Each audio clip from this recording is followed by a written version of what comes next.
자, 그러면 중요한 이 두 번째 주제로 가도록 하겠습니다. 윤미향은 왜 위안부 합의를 뒤집었나?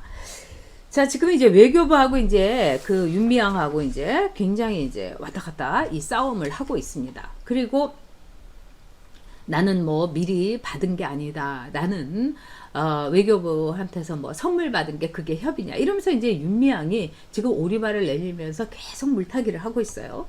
그러니까 이제 윤미향이 이제 불안한 겁니다. 보면은 다 알잖아요. 그래서 이제 박용진 같은 그 민주당 의원은 뭐라고 했냐면, 아니 이거는 뭐 진영의 진보고 보수고 이 문제가 아니고, 그런데 아무리 그래도 진영이 어쩌고 우리 편이라고 하더라도 이건 잘못된 거 아니냐. 그러니까 윤미향한테 다 밝히라고 해야 된다. 이제 이렇게 얘기를 하고 있어요. 근데 김두관이라는 사람은 뭐라고 하느냐, 윤미향에 대한 공격은 친일 세력 길들이기다.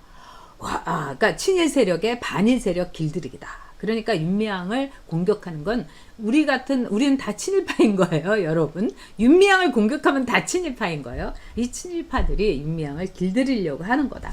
뭐 이렇게 얘기를 하고 있습니다. 그리고 이제 민주당 의원하고 또 윤미향은 이 모든 게 친일파의 공격이고, 그러면 이제 이 공격을 했던 할머니도 친일파인 거예요. 이용수 할머니까지. 그러면서 죽어도 이제 자기네들은 말하자면은 그 윤미향이 포스터 보세요, 여러분. 이번에 뭐 이번 4.15 총선은 한일전이다. 그게 이제 윤미향이 포스터였던 겁니다. 기가 막히죠. 근데 이번에 저도 이제 외교부에서 처음에 이제 2015년에 합의가 나왔을 때, 그때는 제가 어떤 생각이 들었느냐. 우리 캔디 멤버님께서 진짜 드림 등급이 되주셨네요. 정말 감사합니다. 네. 자, 이찬보물님께서 이거는 정의연대가 아니고 쩐의연대였다. 와, 맞습니다. 진짜 쩐의연이었던 거예요. 쩐의연. 뭐, 이 쩐의연에서 했던 일을 보면은 그 소식지 같은 것도 그 윤미향의 남편이 그걸 또 맡아가지고. 그러니까 이 윤미향의 남편이라는 김삼석이라는 사람은 뭐 전직 간첩 그 혐의자여서 뭐 무죄가 됐다 하지만은, 아니 그럼 뭐 민주투사에 걸맞게 이렇게 쩐 좀 밝히지 말고 구질구질한 일을 해서는 안 되는데, 대학에다가 정보 공개하라고 해서 공갈죄로 징역 1년, 거기다가 자기네 신문에다가 졸업 연주한 딸에 대해서 뭐 인터뷰를 실지않나, 소식지에다가, 그리고 또 자기 와이프 윤미향에 대해서 아베가 제일 벌벌 떠고 미워하는 국회의원이 아마 윤미향이 될 거다. 이러면서 또 우리 이제 이 기자들 말로는 이제 이 아부기사 이런 거를 또 자기네 신문에 썼어요. 뭐 가족 신문이니까 제가 뭐라고 할 건 없습니다만, 여기에서 중요한 이 포인트가 있습니다. 외교부에서는 뭐라고 하느냐. 2015년에 윤미향이 외교부에서 이러이러하게 이제 합의가 될 것 같다. 이렇게 얘기를 해주니까 윤미향이가 괜찮네요. 뭐 수고하셨네요. 이렇게 했다는 겁니다. 근데 그 근거가 이미 있습니다. 즉 윤미향이가 2015년 4월에 일본에 가서 그 당시에 생존해 계셨던 김복동 할머니를 모시고 참의원 회관에서 김복동 할머니가 연설을 하면서 그때 일본인 단체하고 뭐라고 했냐, 그때 합의했던, 이렇게 이 종군 위안부 문제가 합의가 됐으면 좋겠다, 이렇게 얘기한 게 뭐냐면, 위안부 문제와 관련된 사실을 인정하는 것, 그 다음에 명확하고 공식적인 방식의 사죄, 그 다음에 사죄의 증거로서 피해자에 대한 배상, 이 세 가지를 얘기했어요. 근데 이거는요, 2015년에 말하자면은 박근혜 대통령 시절에 외교부가 했던 거하고 똑같은 거예요. 외교부가 이른바 3대 원칙하고 똑같아요. 사실 인정했고, 그 다음에 명확하게 사과했고, 그 다음에 피해자에 대해서 10억엔의 말하자면 배상. 그러니까 똑같은 거예요. 그런데 이제 저는 개인적으로 볼 때 이 종군 위안부 문제라는 거는 일본이 저지른 범죄 가운데서 가장 참혹한 문제이기 때문에, 일본이 우리나라에 대해서 여러 가지로 강제징용 문제 뭐 이런 거에 대해서 너무 이제 그때그때 따라서 말할 때 하고 뭐 다르고 이렇기 때문에 이 위안부 문제는 굳이 국가가 들어가 가지고 합의하지 말고 할머님에 대한 보상은 우리가 국민 말하자면 돈을 모아서 배상을 해드리고 이 문제는 그냥 민간운동 차원으로 그러니까 돈하고 관계없이 남기는 게 좋다. 이게 개인적인 생각이었어요. 근데 이제 저는 지금 이번에 생각이 바뀌었습니다. 이용수 할머님이나 이런 분들에게 있어서 우리가 돈이 얼마나 중요한지를 우리 알고 있지 않습니까? 근데 그 할머님들한테 꼿꼿하게 그렇게 평생을 가난하고 또 우리나라에서 이 정신대 갔다 왔다 그 당시에 뭐 종군위안부였다 이러면 정말 감싸고 이러질 않고 손가락질하고 뭐 환양녀 취급하고 그러지 않았습니까? 이 환양녀들도 굉장히 억울한 거죠.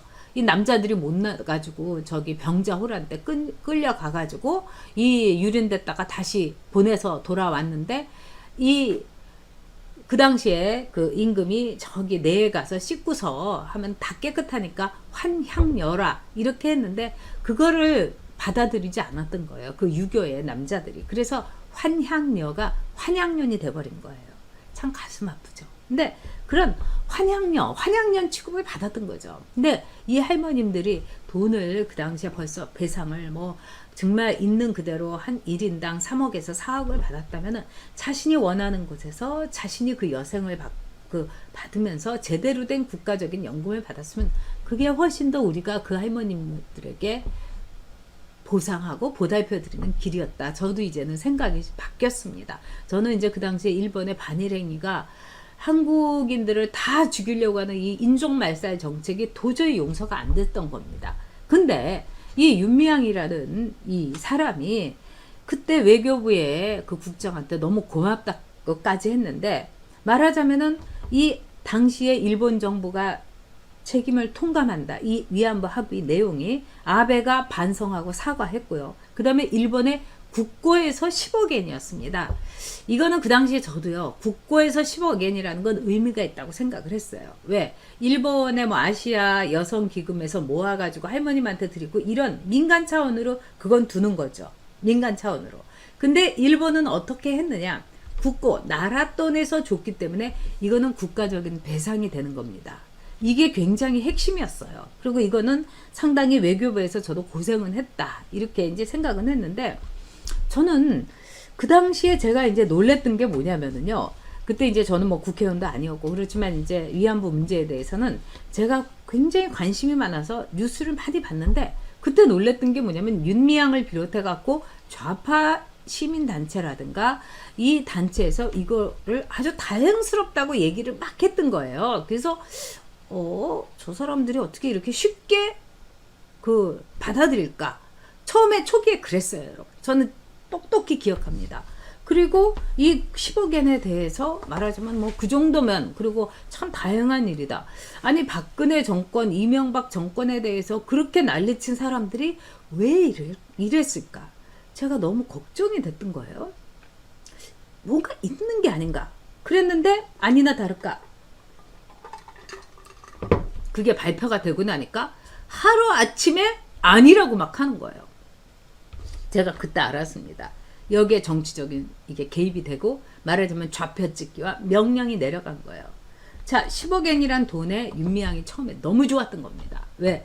10억엔 갖고 뭐 분식 회계하고 윤미향이 이렇게 그동안의 돈 맛을 봤기 때문에 이제 윤미향은 어떻게 됐느냐? 너무너무 기뻤던 거예요. 응? 이 돈을 받으니까. 그래서 모든 이제 단체들이 돈 실 생각, 그거 뭐 저기 현찰로 주나 뭐 어떻게 주나 막 이 생각을 했다가 나중에 뭐라고 했냐? 여기에서 타협하게 되면은 너희들은 더 이상 존재할 필요가 없어. 응? 합의했잖아. 그러면 너는 실직자가 되는 거야. 딱 그겁니다, 여러분. 그러니까 가만히 보니까 이제는 실직자가 되겠다는 거예요. 그래서 우리 김효정님께서 아까 이 슈퍼챗으로 후원해 주셨는데 너무 감사합니다. 효정님 깊이 감사드려요. 네, 제가 효정님이 희망입니다. 저는 그 희망의 디딤돌이 되겠습니다. 그러니까 첫 번째 이유가 뭐냐면 처음에는 돈 쓸 생각이 좋아했다가 내가 돈 쓰고 나면 할머님한테 배상하고 이러면 이 정의연대 이 정대협이라는 건 존재 이유가 없으니까 나는 그날로 실직자가 되겠구나. 나 어떻게 먹고 살지? 나 어떻게?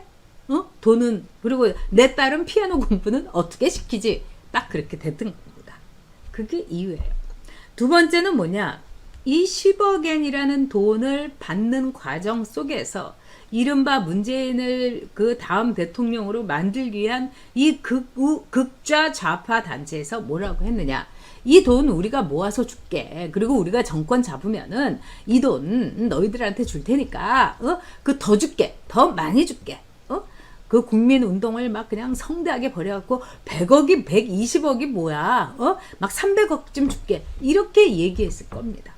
그렇기 때문에 윤미향이가 갑자기 이렇게 뒤집은 건 뭐겠습니까? 하나도, 둘도, 열도, 첫째도, 둘째도 다 이 돈이었던 겁니다. 돈과 나의 일자리, 내 딸 피아노 공부시키기. 이렇게 하면서 그 돈은 은근슬쩍 이렇게 받느니 마느니 이렇게 하고 국민 성금을 그냥 50억 정도를 했으니까 이 성금에 대해서 윤미향이 미소를 지은 거죠. 그리고 내가 이 할머니들 돌아가실 때까지 끝까지 내가 정말 우려먹고 등쳐먹고 정말 빨대 꽂아야 되겠다. 그렇게 생각을 한 겁니다. 그런데 또 하나는 윤미향의 속으로 뭐가 있었겠습니까? 빼달고 싶었던 거죠. 왜? 자, 지은이를 비롯해 가지고 이 정대협의 초기 멤버들은 이효재 선생님과 그 다음에 김종옥 교수님, 제가 아는 2대 교수님들이었습니다. 이분들은 욕심이 하나도 없던 분들이에요. 그리고 지금 은퇴하셔가지고 그 당시에 정대협은 너무 잘 됐어요. 그리고 저는 그래서 이효재 선생님께 제가 그 당시에 제가 일본은 없다 인쇄한 거를 500만 원을 기금으로 드렸어요. 저도 기부를 했습니다. 근데 그 당시에 이제 이효재 선생님께서 참 그 흡족하게 생각하시고 저도 이효재 선생님 이제 제자였고 근데 그 뒤에 제가 감사패나 이런 건 받았지만 이른바 이제 돈을 냈다는 기부금 영수증 그건 받지 못했어요. 그러니까 저는 이 이효재 선생님은 그냥 이렇게 간판이었던 거예요. 그리고 그 밑에서 일하던 사람들이 아마도 기부금 처리를 하지 않고 자기네들이 많이 썼은 겁니다. 왜? 기부금이라든가 성금이라든가 기본적으로 걔네들의 활동비라든가 월급으로 쓸 수가 없었던 거예요. 그렇다는 생각이 제가 지금 오니까 생각이 들어요. 근데 저는 사실은 그런 거에 대해서 제가 꼭 받아서 또 제가 은사님인 이효재 선생님한테 전화 들어서 선생님 그 세금 이 절세하게 그 영수증 주세요. 이런 말 못하죠. 네. 그 당시엔 저로서도 굉장히 큰 돈이었습니다. 지금도 큰 돈이지만. 근데 이렇게 해 먹었던 겁니다. 자, 이번에 보면은 앞으로요, 터질 게 이루 말할 수가 없습니다. 아마 본물처럼 터져 나올 겁니다. 자, 윤미향이 그러면서 느낀 거예요. 이 이효재 선생님이라든가 김종옥 교수님 이대 출신들의 정말 정신대 대책협의회 이걸 했던 분들은 교수님이었고 특별히 정치적으로 나갈 생각도 요만큼도 없었고 그냥 은퇴하시고 그러고 난 뒤에 지은이라든가 거기에 활동했던 사람이 여성부 장관도 되고 배지도 달고 그런 거예요. 그러니까 이 정대협을 정의기억연대로 이름도 싹 바꾸면서 왜? 정신대 대책협의회는 정신대라는 이름으로 즉 끌려갔던 종군 위안부 할머님들이 돌아가시면은 이거는 문제가 이 존재 의의가 없는 겁니다. 그리고 피해자 배상이라는 게 이뤄지고 나면 끝나는 거예요. 이러면 안 되지. 그러니까 정의기억연대 정신대도 빼고 그 다음에 종군 위안부도 빼고 즉 그 할머니들 없이도 우리가 월급 받아서 잘 먹고 잘 살고 내 딸 미국 유학까지 시키겠다. 이게 그들의 목적이었던 겁니다. 그래서 이 윤미향은 지은이도 장관되고 아무개도 배지다라는데 나라고 못할 게 어딨어. 그래서 윤미향이 뒤집은 겁니다. 윤미향의 돈과 일자리 배지 이것 때문에 뒤집은 거죠. 정말 참혹한 일이고 앞서서 모든 것을 이렇게 다 내주면서 자신의 월급에서도 각출을 해갖고 정신대 협의회 활동을 했던 이효재 교수님이나 김정옥 교수님한테 정말 이들은 범죄를 저지르고 정말 폐륜을 저지른 게 윤미향을 비롯한 정의영이다. 저는 이렇게 결론을 내드리겠습니다.